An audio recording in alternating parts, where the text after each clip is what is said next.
Welcome to the deep dive. Hello. Today, we're looking at a pretty thought-provoking piece. It really gets into a central question for Nigeria, especially as we look ahead towards 2027.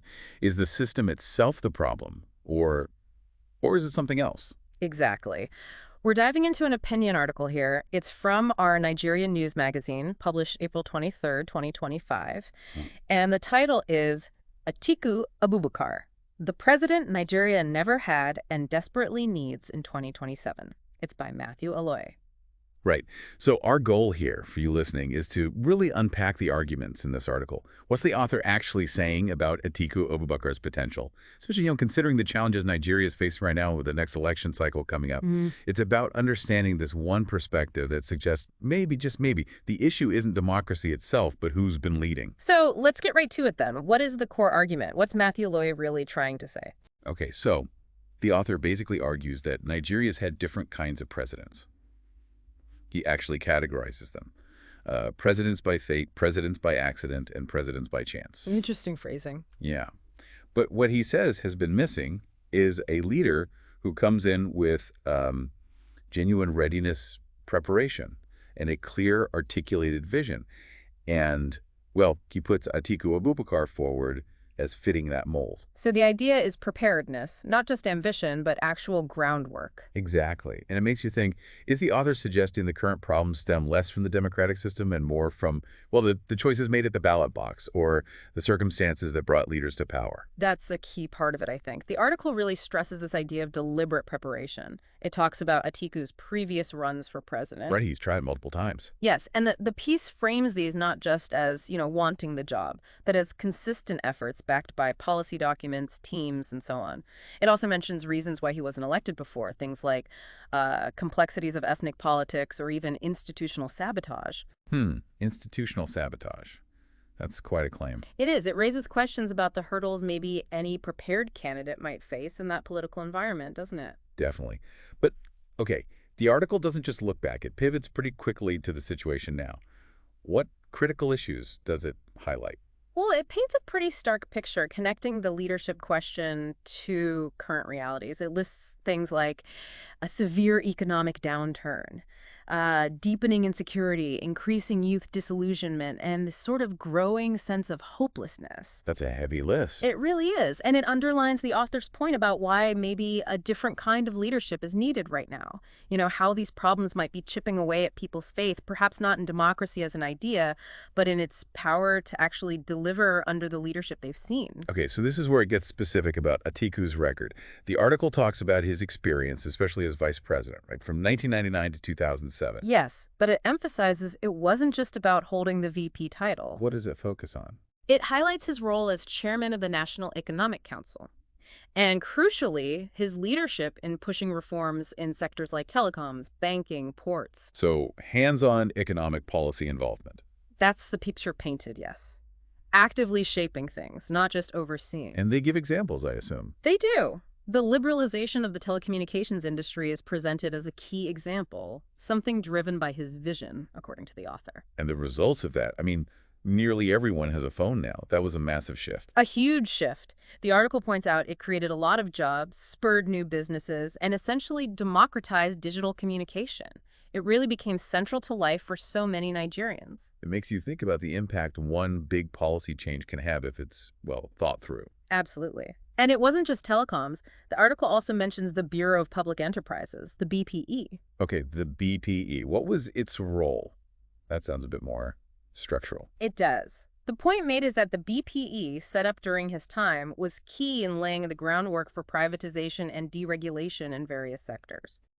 So setting the stage for longer-term changes. Exactly. The article argues that the effects of those early reforms are still felt in Nigeria's economy today. It suggests leadership sometimes involves building those foundations. Okay, so that's the past experience. What about looking forward? The article mentions comprehensive policy documents. Yes, that's a distinction the author tries to make. The argument is that Atiku consistently offers detailed plans rather than just, catchy slogans. For what kinds of issues? Things like government restructuring, boosting private sector investment, and tackling youth unemployment, which is obviously a huge issue. And I remember seeing something about true federalism in the outline. What does the article mean by that, practically speaking? Right. So in the context of Atiku's proposals, as presented in the article, true federalism basically means pushing for more power and resource control to shift from the center to the individual states. Giving states more autonomy. More autonomy, exactly. The idea being it could encourage local economic development, maybe address some regional imbalances. It's positioned as vital for a diverse country like Nigeria. Okay. And the author also seems keen to portray him as sort of in touch with today's world. Yeah, it mentions things like his active presence on social media, having frequent policy dialogues with youth groups, and open-door posture. Just trying to connect. Trying to connect, and also presented as signs of someone who listens, who's maybe flexible, not rigid in his thinking, someone who understands communication matters now. And beyond politics, the article mentions education. Yes, it specifically highlights the American University of Nigeria, AUN, in Yola. Ah, yes, founded by him. Founded by him and presented as a beacon of academic excellence. It's used as evidence of a commitment to education, to human capital that goes beyond just holding office. Things like scholarships and skills programs are mentioned too. Right. Okay, let's circle back to the present day, because the article doesn't downplay the current crises, does it?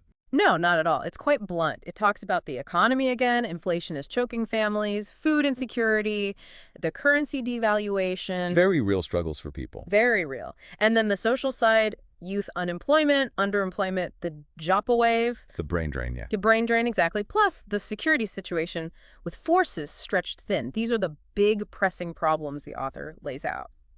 And it's against that backdrop that the call for a certain kind of leader is made, isn't it? It's not just any leader, but one with a specific qualifications. Precisely. The argument becomes Nigeria can't afford, and the author uses this phrase, on-the-job training for its next president. Not now.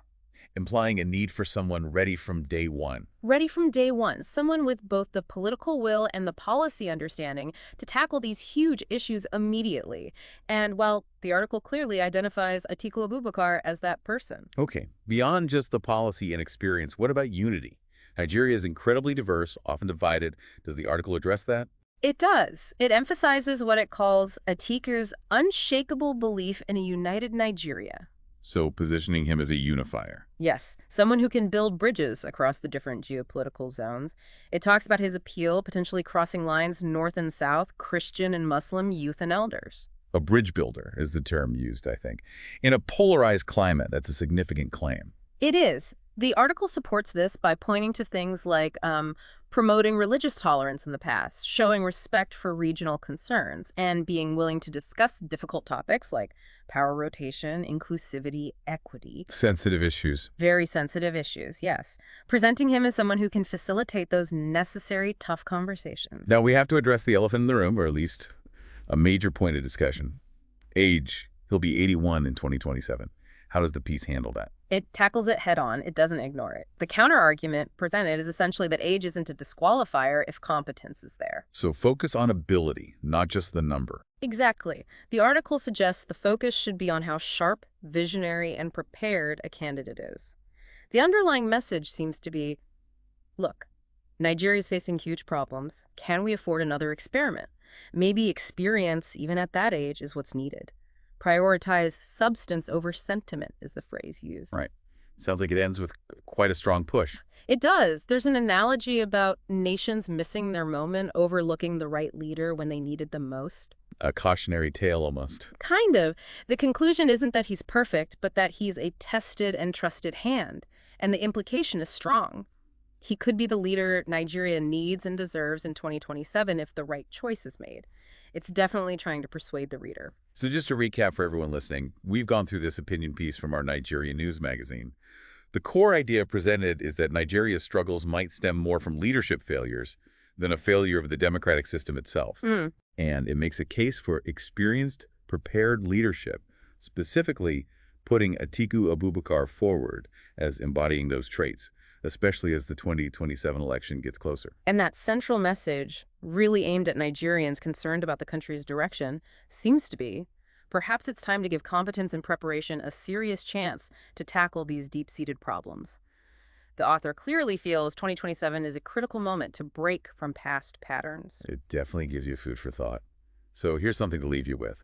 Considering everything we've discussed, all the challenges, the arguments from this article, what qualities do you think are absolutely non-negotiable for Nigeria's next leader? What's most crucial? That's the big question. It is.